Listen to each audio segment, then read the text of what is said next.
El celular. Bueno, bien. Gracias por la discusión. Sí. Bueno, antes de decirles en sí el tema, yo le voy a decir, y esto lo entiendo porque yo estuve en su posición, yo ahora les digo y dicen, ¿para qué me va a servir en la vida cotidiana, el día a día, en qué lo voy a aplicar? Como pasa, por ejemplo, con muchas cosas de matemática, por ejemplo, ¿para qué lo voy a aplicar? Y de hecho es que este es un tema ahora cuando veamos cómo se va desglosando, que afecta, y afecta para bien y también para mal, en el día a día. Entonces, el tema en realidad es una pregunta. Estamos en el fin de la edad contemporánea. El hecho es que la historia está en constante cambio, dependiendo de los autores que lean, desde el 3500 a.C.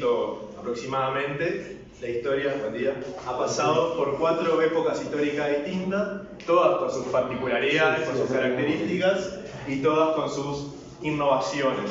Y acá, si me permiten, voy a hacer un paréntesis. Y para entender a qué nos referimos por época, les voy a leer la definición que da la RAE, porque va a servir aparte para que sepan el núcleo de la charla.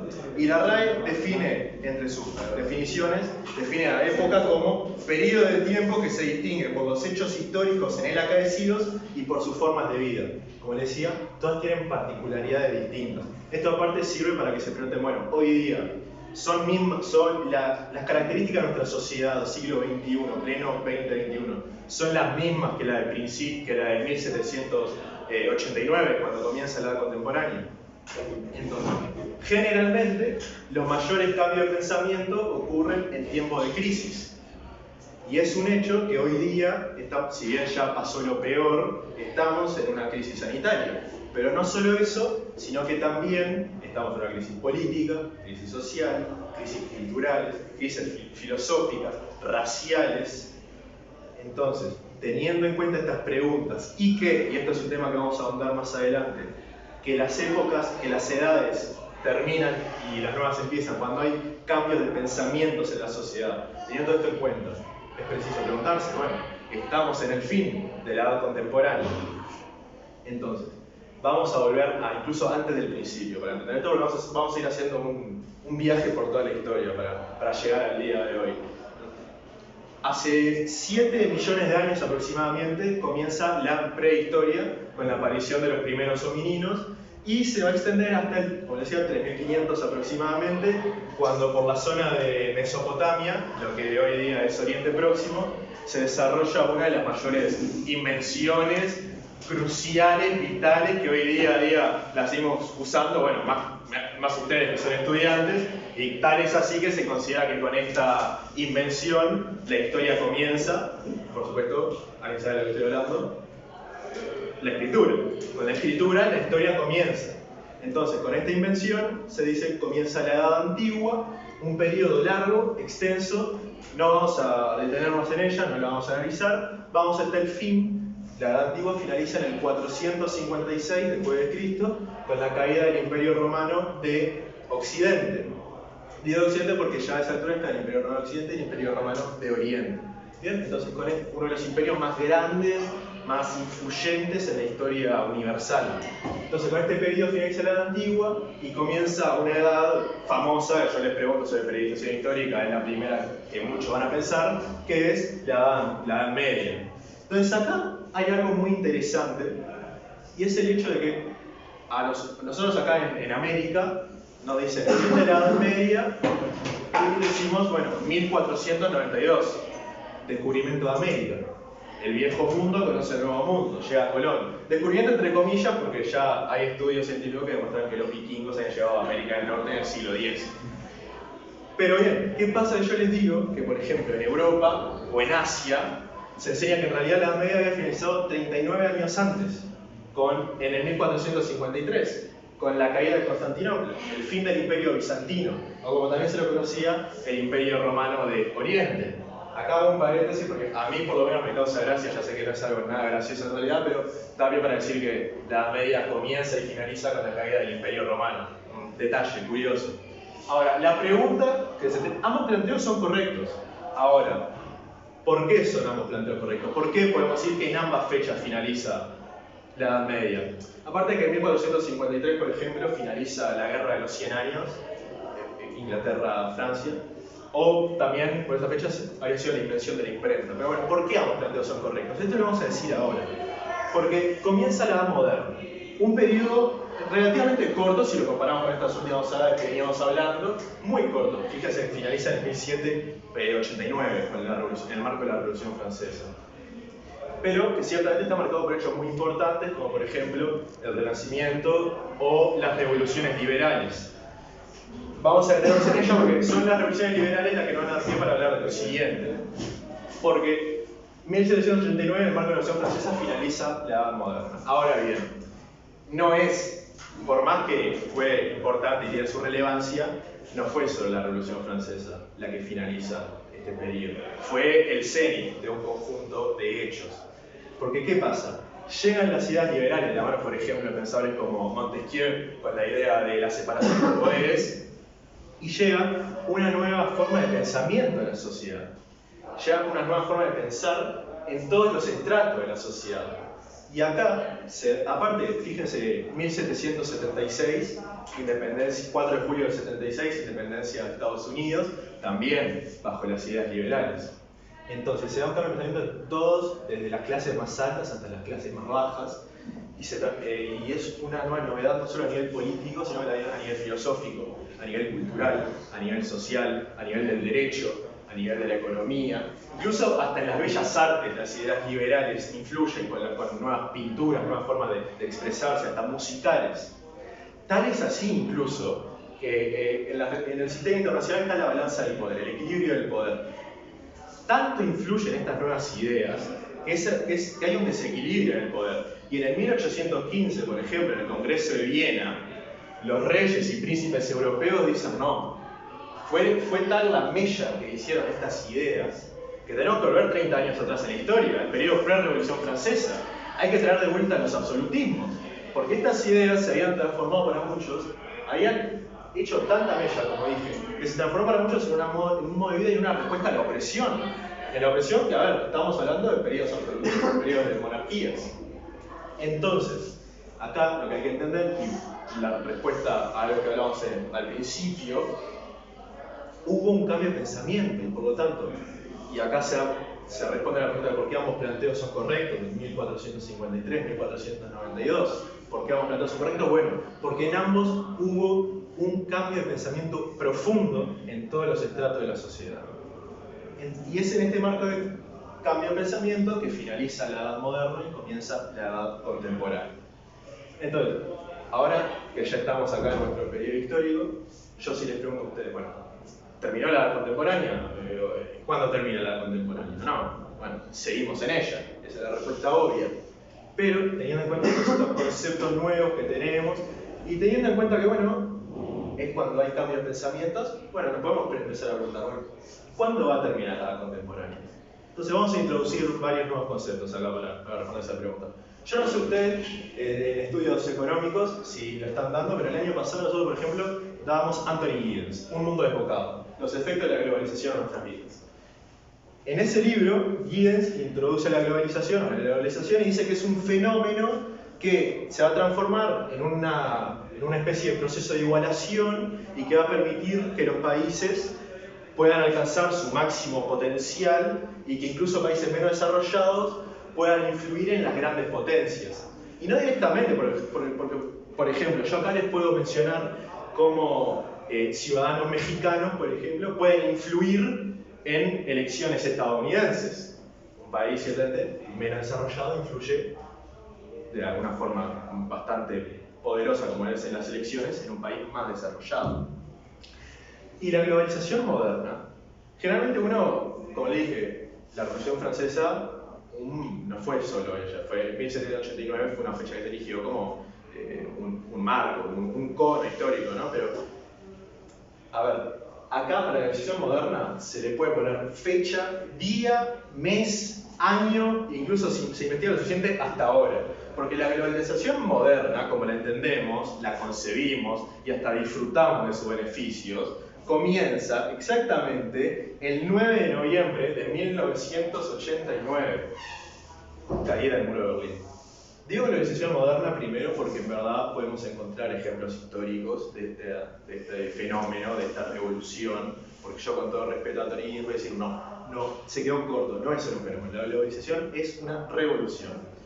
Como decía, por ejemplo, el descubrimiento de América es un ejemplo de globalización histórica, pero la globalización moderna, siglo XXI, llámenle, comienza con la caída del muro de Berlín. ¿Y qué pasa? ¿Qué pasó con la caída del muro de Berlín? Fue un cambio histórico, cambió el curso de la historia, porque permite que se comience un proceso de sincronización entre las distintas corrientes ideológicas de la época. Fíjense que todo simbólicamente, ¿no? Todo lo que significó este evento.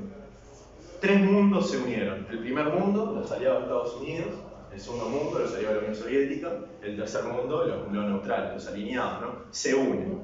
Se cae la cortina de hierro. La cortina de hierro, un término que Churchill había universalizado y hecho famoso, ¿no? Es la última puñalada y es el comienzo del fin de la Unión Soviética, y es ciertamente un hecho que marca que incluso un país que está dividido en dos mitades, como era Alemania, se une. Todo eso significó la caída del muro de Berlín. Y fíjense, incluso a nivel teórico, lo que significó que Francis Fukuyama, en el 89, escribió un artículo, El fin de la historia se llamaba, que después lo va a transformar en un libro un par de años después, y él decía que la caída del muro de Berlín iba a significar el fin de la historia como lo conocíamos, y que era inminente una universalización de la democracia liberal occidental. Este último punto es algo que hoy día podemos decir que se ha intentado hacer, no voy a decir que se logró hacer porque no es cierto, pero que se intentó hacer, sí. Ahora bien, decir que era el fin de la historia, por más metafórico que fuera, no era tan así. Lo que sí podemos decir, y ya nos acercamos cada vez más para responder la pregunta que habíamos planteado, si estamos en el final contemporánea, la caída del muro de Berlín significa el primer capítulo en el fin de la edad contemporánea. Ahora bien, no es solo la globalización, como toda revolución que es, no es solo la globalización la que va a traer todos estos cambios. Va a estar acompañada por otra revolución. Fíjense, a finales de los años 90 y a principios de los años 2000 aparece un invento, una revolución que a día de hoy, la usamos todos los días, la disfrutamos. Es casi una parte intrínseca de la biología del ser humano hoy en día. Tal es así, incluso, que hace un par de días, cuando se cayó, el mundo quedó incomunicado por 7 horas. La tecnología y más específicamente las redes sociales. Las redes sociales es una revolución que junto a la globalización se impulsan y van de la mano, se impulsan mutuamente. A ver, partidarios de la globalización hablan de un mundo sin fronteras. Algunos van a decir que es algo utópico, otros dicen que es algo que se puede realizar. Pero lo cierto es que hoy día vivimos en dos planos de la realidad. Tenemos un mundo físico en donde estamos, con fronteras delimitadas, con gobiernos, con soberanía nacional, pero el mundo virtual. Tenemos el mundo virtual que es anárquico y que no tiene fronteras. El primero, el mundo físico, con recursos finitos, y el segundo, el mundo virtual, con recursos cada vez más infinitos. ¿Bien? A ver, inclusive uno puede, como ejemplo, ¿no? Uno con todo esto para que vean cómo la globalización y las redes sociales van de la mano. A ver, yo ahora mismo, cualquiera de ustedes puede levantar el celular y puede llamar en vivo y en directo, con todas las diferencias horarias y de espacio que hay, pueden llamar a alguien de China, por ejemplo, y hablar tranquilamente y perfectamente. A ver, si esto que voy a decir ahora me lo escucho decir a algún profesor de física o de química, se va a matar, en la realidad, pero desde el punto de vista filosófico es algo muy cierto. Las leyes del espacio-tiempo, con la globalización y las redes sociales, se rompieron.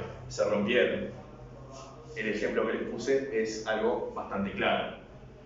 Ahora con esto del TLC de China, expertos salieron a hablar y el presidente de la Cámara de Comercio, por ejemplo, de Uruguay y China, decía que Montevideo y Beijing son las dos capitales más alejadas del mundo. Bueno, tan alejadas están y con tanta diferencia horaria que hay, de igual forma podemos hablar en vivo y en directo. Por eso le digo, las leyes del espacio-tiempo se rompieron.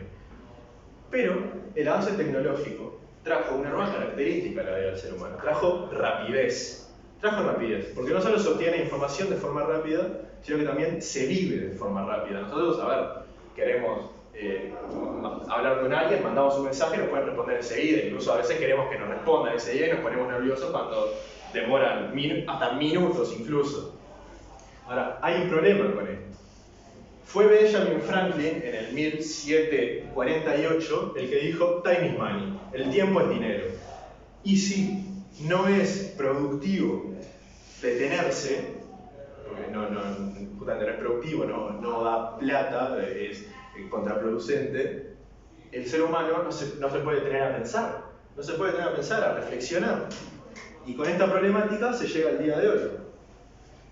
La actual pandemia por el COVID-19, que cada vez estamos por suerte más cerca del final que del principio, fue y es una crisis a nivel sanitario, pero también a nivel político, a nivel social y a nivel económico.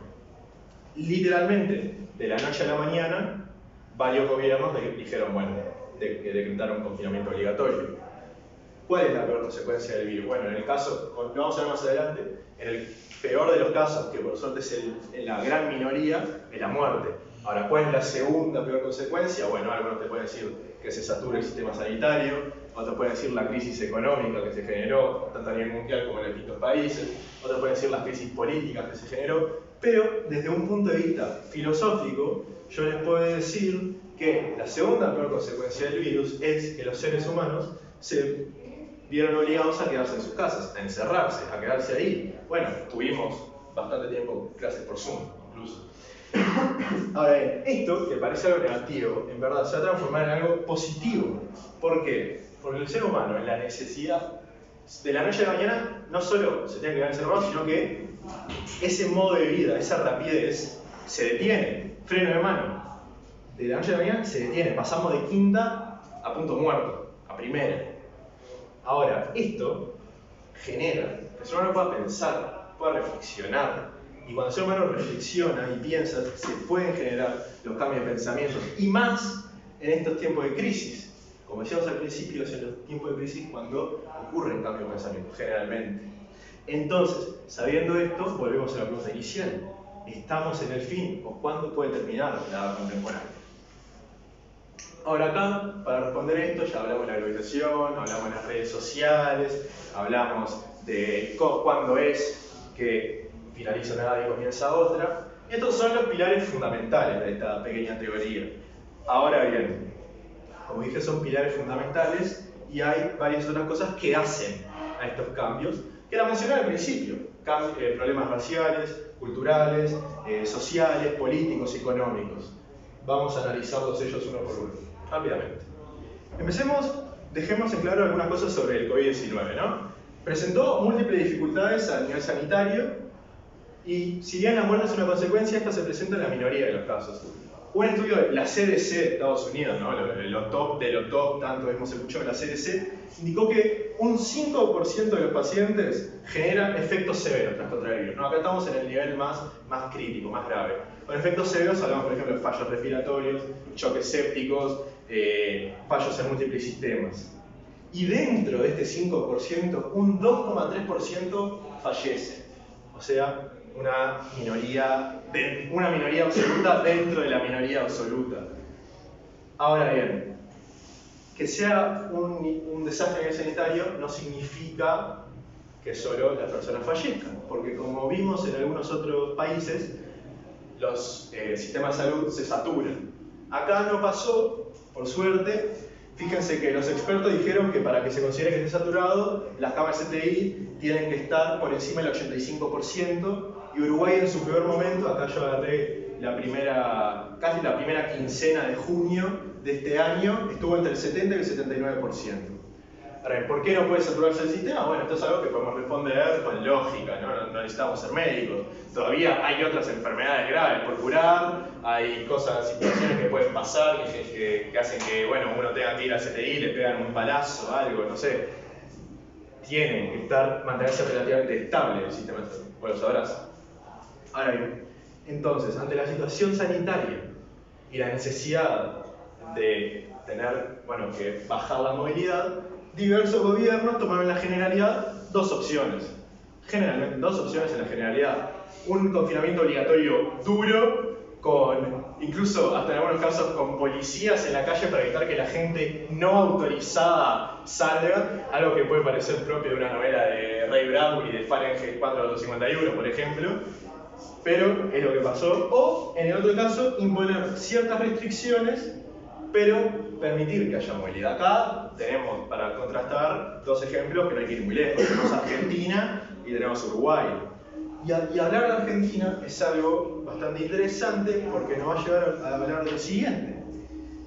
En la historia de la historia, hay una tesis que viene desde el 1377, desde allá desde Arabia, con un pensador que se llamaba Khaldun, que dice que hay ciclos en la historia y estos ciclos se repiten, se pueden repetir.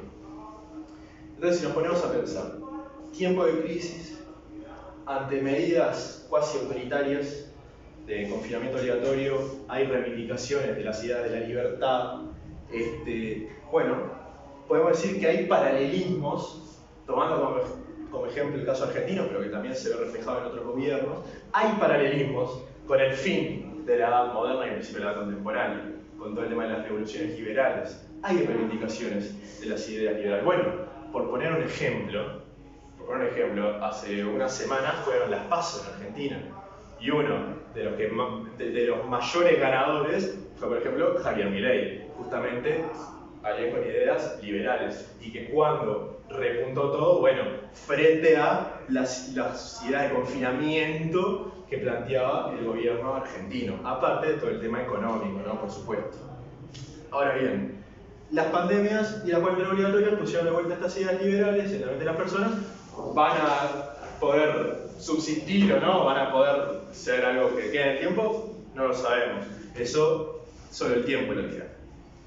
Yendo al plano económico, en junio del 2020 el Banco Mundial publicaba un informe realmente lapidario. Decía esto, miren: la crisis económica generada por el COVID-19 ocasionaría, y cito, la peor recesión desde la Segunda Guerra Mundial y la primera vez desde 1870 en que tantas economías experimentarían una disminución del producto per cápita. Esto en una coyuntura en la que se puede decir con total certeza que el mundo gira en torno al dinero. Y acá hago un paréntesis y les pregunto a alguno de ustedes: ¿tienen pensado hacer relaciones internacionales? Bueno, en el sistema internacional hay varias teorías de las relaciones internacionales. Hay tres: el liberalismo, el realismo y el constructivismo e institucionalismo. En el realismo se dice que el mundo es un sistema anárquico, y esta es la teoría que prima. Yo combato esa teoría porque digo que es el dinero el que regula el mundo. Y acá tenemos la evidencia. En un mundo en el que podemos decir que gira con total certeza el mundo en torno al dinero, que haya una crisis de esta magnitud que ocasiona, bueno, inflación, ocasiona desempleo, todo lo que hemos visto a lo largo de este último año y del año pasado, bueno, no es un buen augurio. Ya se han escrito informes incluso sobre qué cambios fundamentales se tienen que hacer al sistema económico mundial para que, bueno, en el caso de que haya otra crisis, bueno, cómo podemos enfrentarla desde el punto de vista económico mejor, y que no se pierdan tantos puestos de trabajo, etcétera, etcétera. E incluso, si se ponen a buscar artículos previos al COVID-19, ya habían varios que decían: esto es lo que tenemos que hacer si hay una próxima pandemia, como por ejemplo, no sé, la gripe española, por poner un ejemplo. Ya habían informes sobre esto. Vayamos a algo interesante, que es el tema de la problemática racial. Acá vamos a usar como caso de estudio Estados Unidos. Me parece más claro. Y para hablar de la problemática racial en Estados Unidos hay que ir cientos de años atrás en la historia. El primer gran ejemplo es el destino manifiesto, la doctrina del destino manifiesto que planteaban los estadounidenses, y que con ello conquistaba el territorio del oeste de Estados Unidos. ¿Qué pasa? Con esto desplazaron miles y miles de nativos americanos, y este es el primer gran ejemplo que tenemos de problemas raciales. Más acá en el tiempo, más conocido, no debemos detenernos, no es necesario, ya todos sabemos las problemáticas del Ku Klux Klan, por ejemplo. Son problemas raciales bastante fuertes, o la época de los 60 y todo el tema con las personas afroamericanas. Hoy día, bueno, el año pasado la gota que rebasó el vaso fue la muerte de George Floyd. Generó protestas, disturbios, saqueos. Entonces, muchas cosas se pusieron en perspectiva tras estos eventos. Acá hay dos ejemplos muy claros que le voy a dar. Uno, el hecho de que varias ciudades le quitaron presupuesto a los policías. Y dos, y esto es algo gracioso, incluso gracioso, el hecho de que se llegó a crear en Seattle una zona autónoma dentro de Estados Unidos. Tomaron unas cuadras y crearon una zona autónoma que no duró muchas semanas en realidad. Pero algo interesante para saber y para pensar y reflexionar es el hecho de que los movimientos por derechos civiles que estaban en los años 60 con el pacifismo de Martin Luther King y con la violencia incluso y el extremismo de Malcolm X, se están volviendo a ver en esta década, en los años 20, en la década del 2020, ¿no? Con la diferencia de que, con una diferencia fundamental, y es que en los años 60 predominaba el pacifismo de Luther King. Hoy día podemos decir que predomina la violencia de Malcolm X. Pero sería injusto hablar de problemas raciales y solo enfocarse en Estados Unidos, porque los problemas raciales incluso podemos hablar de problemas políticos y problemas migratorios. Y acá nos vamos a Europa, que es el ejemplo más claro. Ahora mismo está pasando, va a haber y está habiendo una crisis migratoria con todo el tema de Afganistán, los talibanes y todas las personas que se están yendo hacia Europa. Países como Francia, países como Alemania han sido muy golpeados y han tomado bastantes medidas con respecto a la inmigración ilegal, ¿no? Porque una cosa es legal, otra cosa es ilegal. Hay un informe de un think tank, de una organización que se llama que dice sobre los populismos en Europa, que dice que los populismos surgen y triunfan especialmente en tiempos de crisis. Ahora, ¿por qué hablar de los populismos? Porque la crisis migratoria es el chivo expiatorio, hoy día que utilizan los populismos siglo XXI, yo le llamo populismo siglo XXI a estos que tienen la misma base retórica y las mismas ideas políticas en todo el mundo, utilizan a la crisis migratoria como chivo expiatorio para, alzar, ¿no? Conseguir más votantes. Aparte, fíjense que en realidad el mismo informe dice una cosa que es una verdad también. Y dice esto, y cito, y entender una cosa, y entender que aceptar que de vez en cuando los populistas sueltan la verdad. Dentro del discurso se ocultan ciertas verdades, porque por ejemplo, y después les puedo pasar la bibliografía si quieren, que por ejemplo hay inmigrantes que llegan y que por el hecho de que trabajan más horas incluso y por menor sueldo, trabajos que antes eran de los ciudadanos natales, hoy día son de los ciudadanos inmigrantes. Entonces, no solo eso, sino que también nosotros acá me gusta tomar a la política, el sistema político como un tablero de ajedrez. Esto está trayendo problemas, está trayendo cambios a este tablero de ajedrez. ¿Por qué? Porque está surgiendo, mejor dicho, surgiendo no, está revigorizando una nueva idea política, que es los populismos nacionalistas. Bolsonaro, Trump, Marine Le Pen en Francia, Giorgia Meloni en Italia, en Inglaterra, si bien no tiene grandes victorias a nivel electoral, está el UKIP que logró el Brexit, por ejemplo. Entonces, este resurgir de esta idea política trae cambios fundamentales y muy importantes a nivel político, que se van a ver reflejados en el DE, después a nivel social, económico, cultural, etcétera, etcétera. Uno no dice que está bien o mal, eso queda a criterio de los votantes, pero sí es cierto que trae cambios.